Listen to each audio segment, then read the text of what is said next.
session, and look forward to talking with each of you at that time. So our agenda today is going to be meeting the savvy short-term rental agents. Tracey and Tim will have an introduction for ourselves. Where do I start? Navigating short-term regulations and zoning, overview of local regulations, permitting, and compliance considerations for short-term rentals, staying connected and updated to the changes that may be happening into the area that you invest in or that you do have interest in. How do you stay in the know and stay connected and know what changes may be coming down the pipeline in the future? Savvy agents. We have multiple agents that can serve you or anybody you know short-term rental needs all over the country. Lightfoot and Youngblood is proud to be a member of this team because we are able to connect our clients with vendors in addition to other agents across the country to help build your portfolios. A little bit about myself. I'm Tracey Lightfoot. I'm a Missouri broker, owner and partner of Lightfoot and Youngblood Investment Real Estate. Also a proud member of the Savvy STR team. And I also am owner of Coda Bear Properties. I have investment properties of my own here right in my backyard in Taney and Stone County in Branson, Missouri. Also Table Rock Lakes right here with us. And then we have Tim here with me as well. Hey guys, I am Tim Rohman. I'm an agent on Tracey's team. I've been a realtor since 2019. I personally own nightly rentals. My wife and I own a salon in town as well. I specialize in short-term rentals. I typically do anywhere between $10 to $12 million in volume, and I'd say 95% of that is short-term rental. I say that's the difference between us and other agents in our market is we're vested in what that product is, the ins, the outs, and understanding that. So we are the professionals. Great. Okay, so we are going to jump right on in here. So I'm going to also kind of just take you guys through this. I'm a hands-on kind of girl, so I want to make sure that if you are newer to the investing world, where you need to look if you're in this venture on your own. My recommendation obviously is to partner yourself with vendors and a power team in whatever location you are investing. And that does include a short-term rental, a savvy, realtor, broker, somebody who does this full-time, knows the ins and outs of the regulations, zoning, what areas you can and cannot do vacation rental properties. We're seeing regulations across the nation, obviously, that are starting to get a little bit tighter. Even if, especially if you are in addition in any kind of like an association, you have, insurance premiums that are changing right now. We'll get into that a little bit when we get down into the associations, but these type of things, when you have a power team that you're surrounding yourself with, those of you who are seasoned investors know the importance of this. And this is where you really are going to stay in tune and up to date is even with attorneys, CPAs, realtors. When changes happen, we're sending out information to clients who are in our database to assist them staying in the know of what they need to do. So first and foremost, if you are looking to purchase a property, let's say you found a property. It says that you can do short-term rental in the property. You want to purchase the property. Highly, highly recommend. One of the things that we do for our clients here is if it's not in an association, we provide a contingency in the real estate contract for the purchase. We want to make sure that you're protected in that investment for the intended use. So we will put in there, for example, let's say you're looking at a couple acres. It's in an agricultural zoning. You want to utilize the property for a short-term rental. If that's changing the zoning or applying in our area in Taney County, you would apply for either a zoning change or a CUP, which is a conditional use permit. We'll talk about what the difference of those are as well. But you would make your contract contingent upon that. Do not close on a property if you don't know what your uses are. Because one, you don't want to get into a bad investment situation where you don't have multiple exit strategies. You can always, especially with the properties, we will talk about a little bit, one that we just finished and closed. It was on 34 acres, zoned agricultural. It was an 8,000 square foot home that is being converted into a super property. Because we did go through the whole zoning process, but the purchase itself was $1.5 million. Nobody wants to buy a large ticket item or even a $200,000 condo and find out you cannot do what you're intending to do with it, other than possible a midterm or a long term. Yeah, I think one of the biggest things is every market's different. Short-term rental, it's short-term rental, right? Everyone knows what that means, but different markets, there's tons of different regulations, and really understanding that. Boiling down from, you have your state regulations, you have your county regulations, you have city regulations, and you have neighborhood regulations. So all those different variables can come into play. Regulations is going to be the biggest hurdle moving forward for all short-term rental investors, because all these cities and towns are starting to grow into these different understandings of what's good for them, or at least what they think is good for them. So it's not going to be the same. Things are always going to change, and they're not always going to change for the bad. As Tracey was talking about, being able to present something to be rezoned or to get a conditional use permit. So things can be changed for the good as well. So just understanding that it's not a blanket thing, and even per city, it's not going to be a blanket thing. Yeah, depending on where you're at, you may be more in a area where you're growing into, urban and rural communities. For example, like we are here, Branson, Missouri is a tourist destination. We have over 10 million visitors a year here.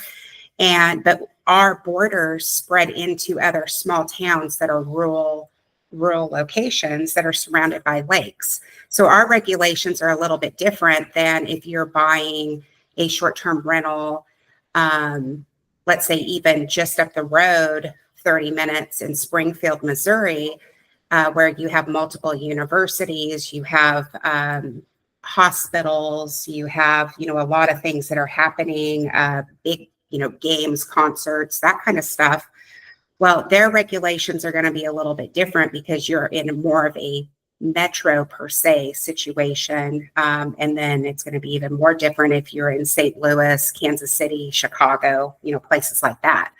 So our goal here today is just to help point you in the right direction if you are purchasing a property, regardless if it is metro, urban, rural, tourist destinations, lakes, beaches. Everybody has jurisdictions, municipalities, and counties. Each one of those are going to have a set of different rules. Really understanding the jurisdictions and how they come into play in regards to, who has jurisdiction over who. So, for example, here in Branson, Missouri, we're in Taney County. We also border Stone County. So we have two counties that Branson, our zip code, can fall in. And just knowing, are you within a municipality or is your jurisdiction in the county? Because that's going to make a difference on what steps you take next. So number one is identify locally what county or city jurisdiction you're in, so that way you know who to contact next.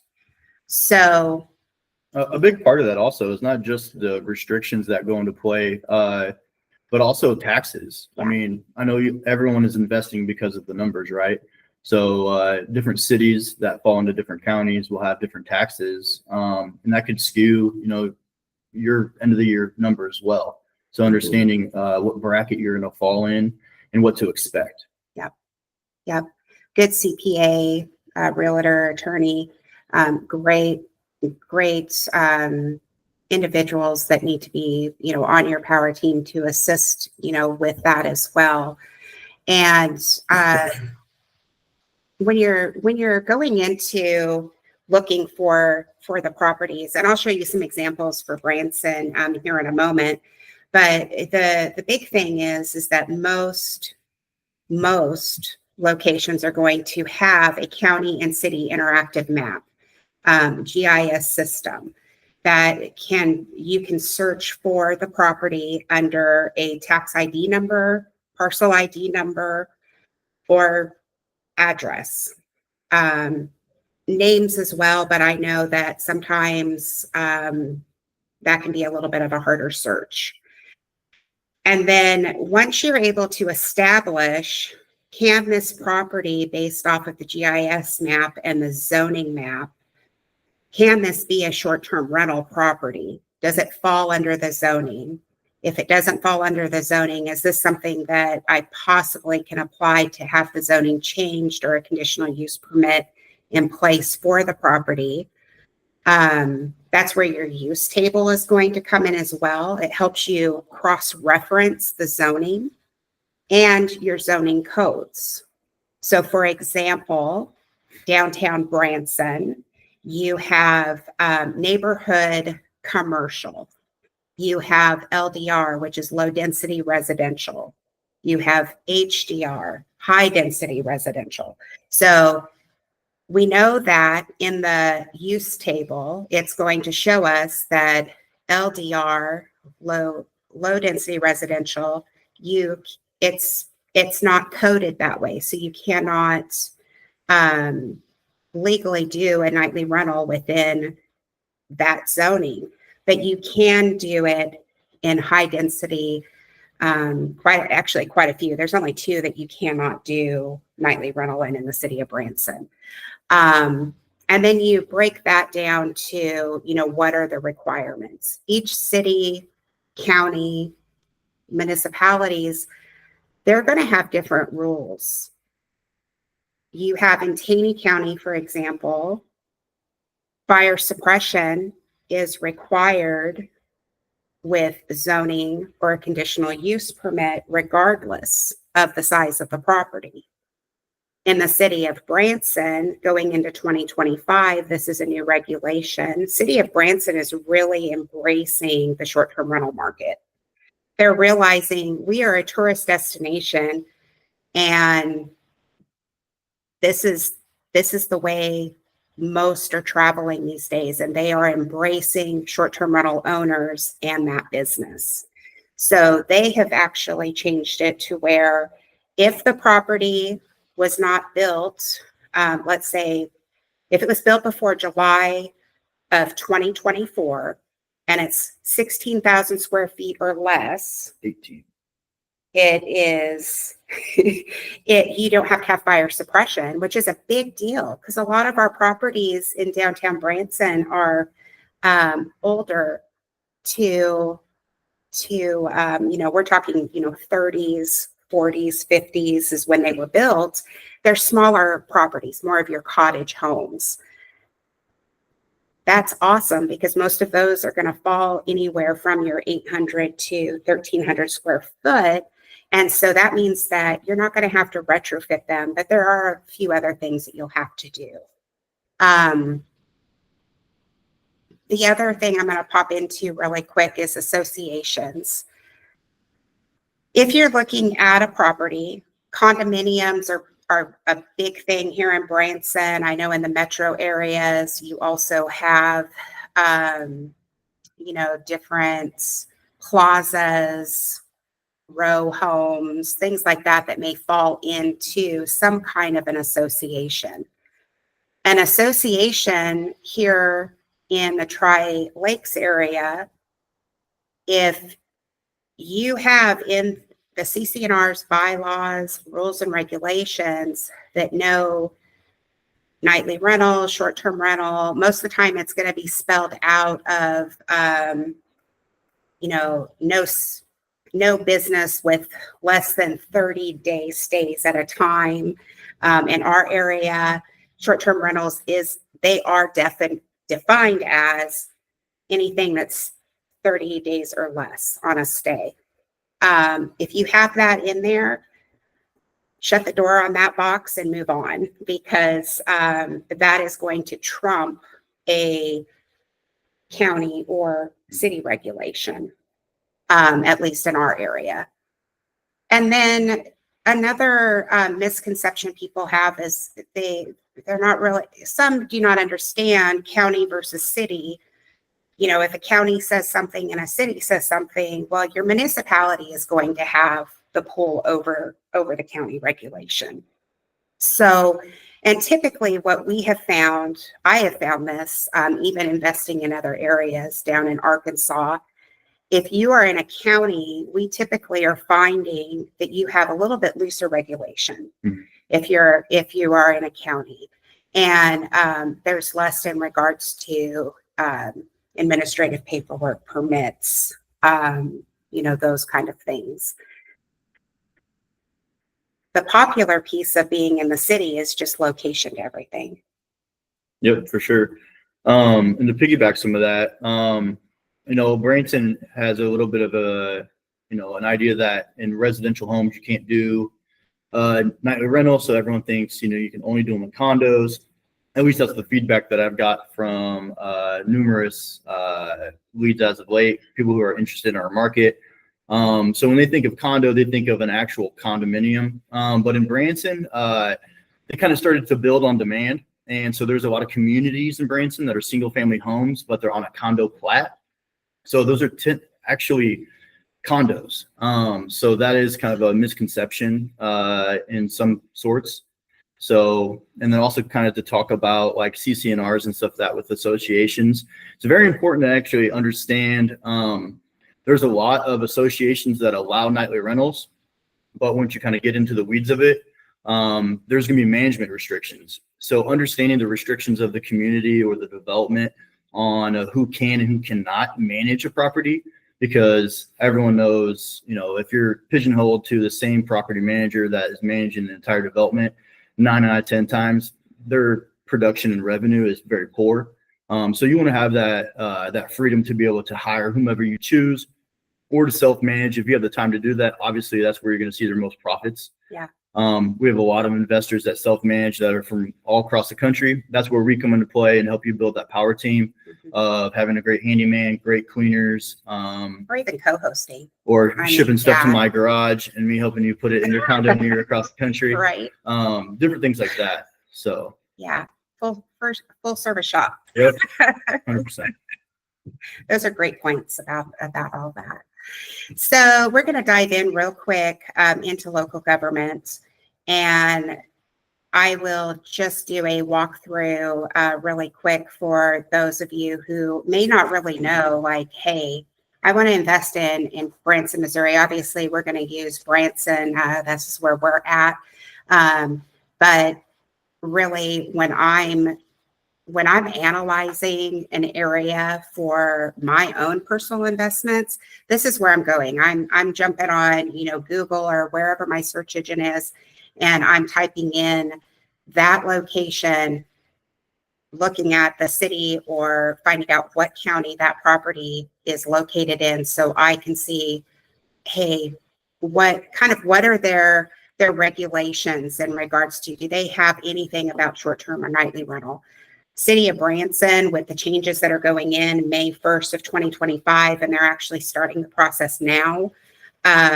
So that way they're not inundated. They have created a whole new department for short-term rentals within their city.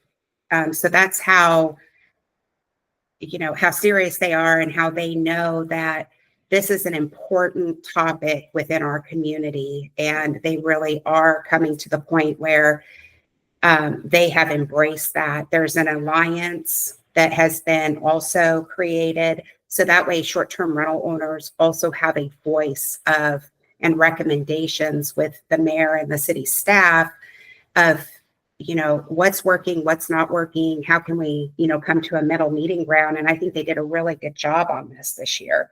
I was actually very impressed to have the city government come together with the investors who they obviously see are the future of Branson and the pool of the money that they come in, because they do get additional hospitality tax that the hotels pay and some of the other properties pay, and we just collect that as a tax, and really short-term rental tax.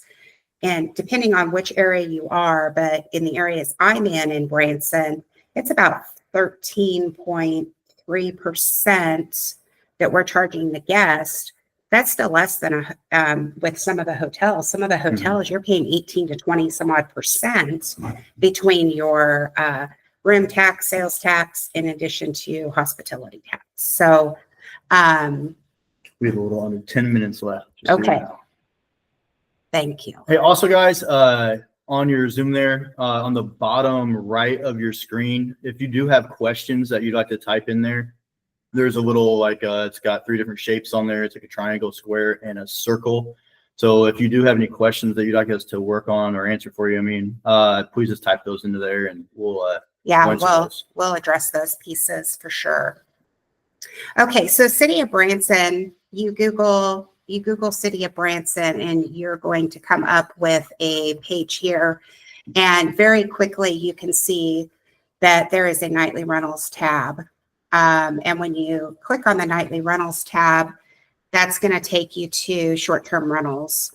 It's going to talk about overview. Most of your short-term rental properties that are in, cities, especially if they support them or have a lot of them in the area, you're going to find this information. However, there's quite a few that you still have to really dig and research and lean on your power team for, some information for you to verify. And always, please verify the information that you're being told. I tell my clients that all the time. This is who I talk to, call and verify the information that I was provided as well. Yeah. Especially if it's new. This might seem very Branson, Missouri driven on our call today. And we know that, a lot of you guys are looking at markets all across the country, but just understand that little Branson, Missouri, it's not just us. So if you're in Gulf Shores, Panama City Beach, the Poconos, Asheville, just know that there's a lot of regulations that are going into place. So make sure that you're doing the same type of things in these markets as we're kind of reviewing today here in Branson. Yep. I see it as, something that I do with my investment portfolio, and I encourage our clients to do when I talk to them is, you're analyzing your portfolio on an annual basis as well, right?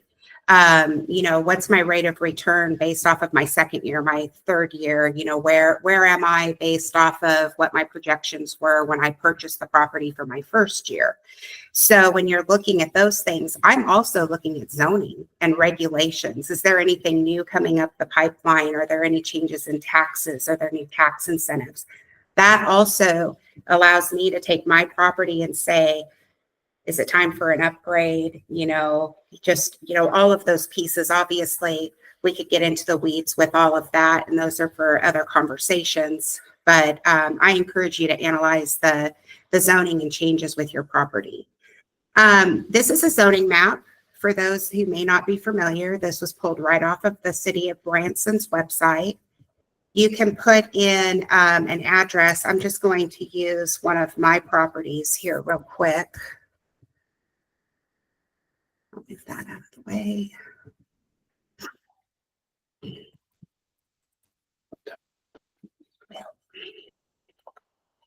There we go. Here we go. So it's going to bring up your properties, and then you can go into that property itself.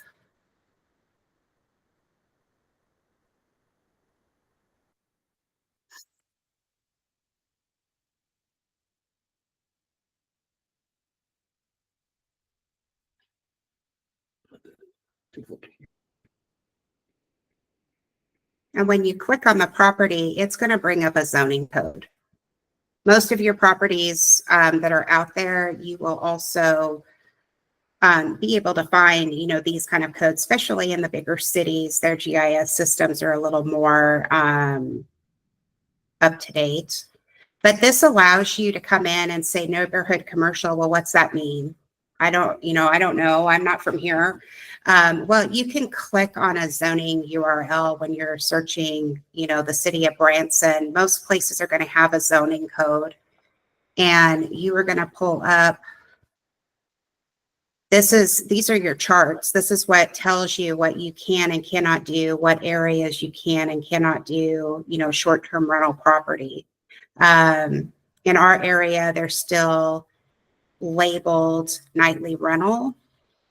And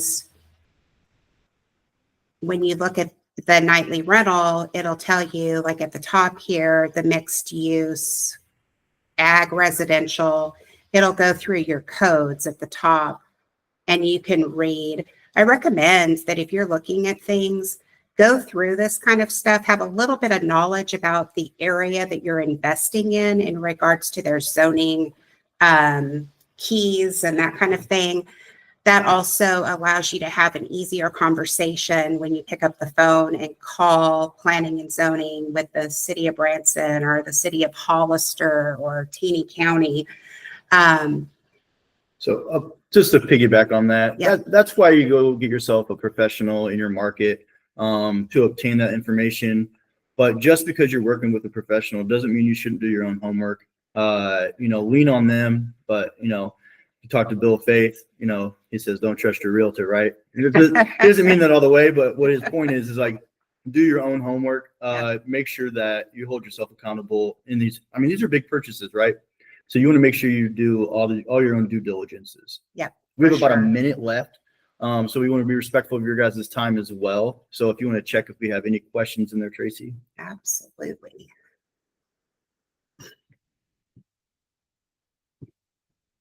All right, no questions. That's easy.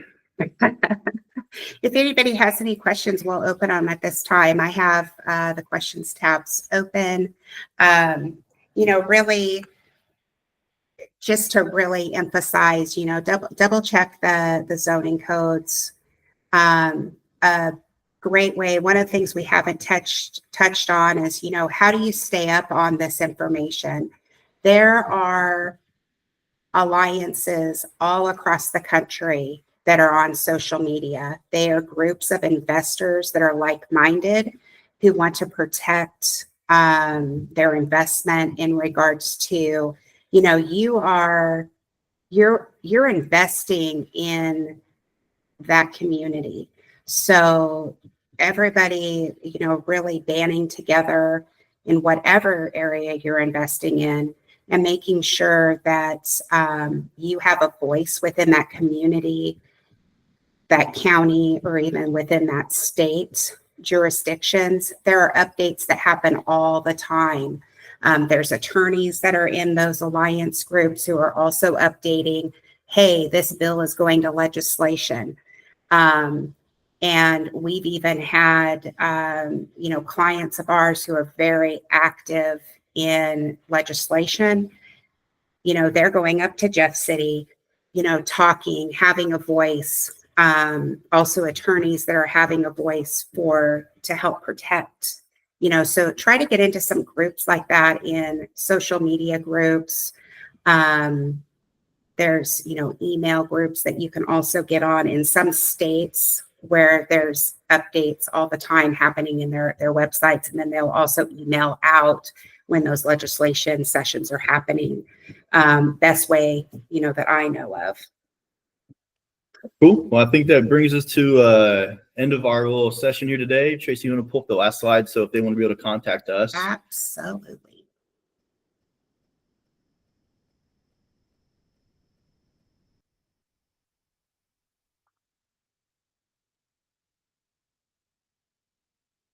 Just a moment.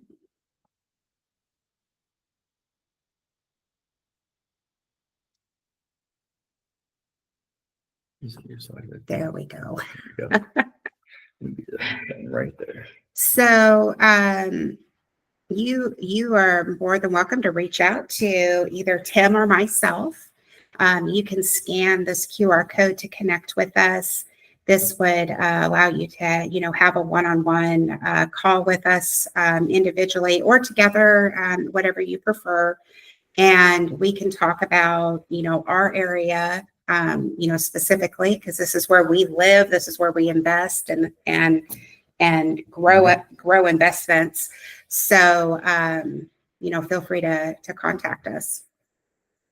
Thank you for your guys' time. Appreciate it. Thank you for joining us today.